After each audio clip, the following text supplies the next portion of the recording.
Donc, bonjour à tous, moi je suis Célia donc, de Eto. Donc, nous, notre cœur de métier, c'est d'accompagner nos clients dans la transformation digitale, principalement de les lancer dedans, ce qui est déjà un grand pas. Et donc, ça part de la création de logiciels jusqu'à l'accompagnement de la mise en marché de leurs produits via la communication digitale.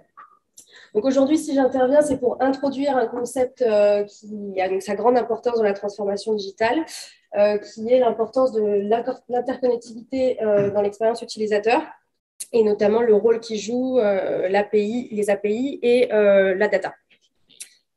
Donc, pour démarrer le concept d'interconnectivité, on va le définir concrètement, c'est regrouper, fédérer, puis partager des ressources, donc la data, via des infrastructures virtualisées. Donc, ainsi interconnectés, les acteurs vont gagner en efficacité. Concrètement, c'est l'objectif. Et ainsi, l'interconnectivité devient un véritable levier de création de valeur. Donc, concrètement, tous les services d'une entreprise ont besoin d'interconnectivité aujourd'hui. Ça a son importance, peu importe le type de service. Et aujourd'hui, quand on va parler d'amélioration d'expérience utilisateur, on va souvent penser à un logiciel ergonomique, beau à regarder, simple à utiliser. L'interconnectivité va en fait aller chercher beaucoup plus loin dans l'amélioration de l'expérience utilisateur. Elle va aller chercher dans donc le gain de temps, d'efficacité, de méthode. Elle va aussi aller chercher bien sûr dans la diminution de charge mentale, comme par exemple vous envoyez c'est tout bête, mais des rappels automatiques, ce genre de choses. Tout ça, c'est grâce à l'interconnectivité des datas. Et bien sûr, diminuer le taux d'erreur dans tout ce qui est saisie automatique, etc. On va avoir des exemples un peu plus concrets juste après. Donc concrètement, si aujourd'hui, c'est ce qu'on faisait avant, si par exemple Eto livrait un logiciel vide à un client, donc vide, j'entends vraiment avec aucune donnée déjà pré-remplie dedans, ce qui arrivait très souvent avant. On vendait en général avec 2 semaines de paramétrage de l'outil avec le client. Aujourd'hui, ça ne peut plus du tout fonctionner parce que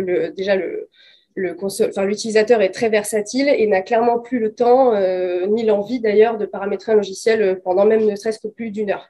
Donc, ce n'est plus possible aujourd'hui. Donc, c'est là qu'intervient cette interconnectivité, cette data qui va vraiment faciliter la prise en main du logiciel et qui va permettre en fait concrètement l'adoption par l'utilisateur, qui est clairement l'enjeu final qu'on utilise ce genre de logiciels digitaux qui va rentrer dans leur quotidien et c'est toujours difficile l'adoption utilisateur, c'est un vrai challenge. Donc, en cas d'usage, pour vous montrer un peu plus concrètement à quoi servent en fait une API, la data, comment est-ce que ça rentre dans ce concept d'interconnectivité.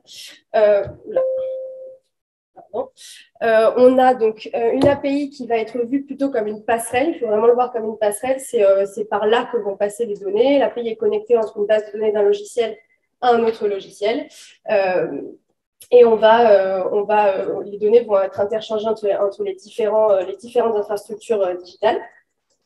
Et par exemple, chez Eto, on a connecté donc, notre base de données viticole Eto à nos applications qui sont elles-mêmes connectées à un logiciel de paiement, de facturation, qui est également lui-même connecté à un CRM. Et comme vous pouvez voir, ça remonte jusqu'à notre site marchand.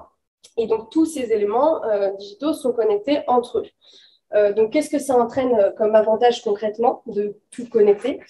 Clairement, on va avoir dans nos applications Eto, quand un client va par exemple rentrer une appellation viticole, qui par exemple s'appelle, je ne sais pas, Côte-du-Rhône Village, Grignan-les-Adémars. Clairement, il va taper Adémar et il va avoir l'autocomplétion du champ. Donc, c'est quelque chose qui vous semble aujourd'hui très basique, mais c'est un gain de temps. Ça représente un gain de temps énorme par rapport à la complétion initiale avant quand on devait tout taper. On a également donc, tout ce qui est facturation automatique. Donc là encore, on rentre dans le concret du gain de temps, d'efficacité.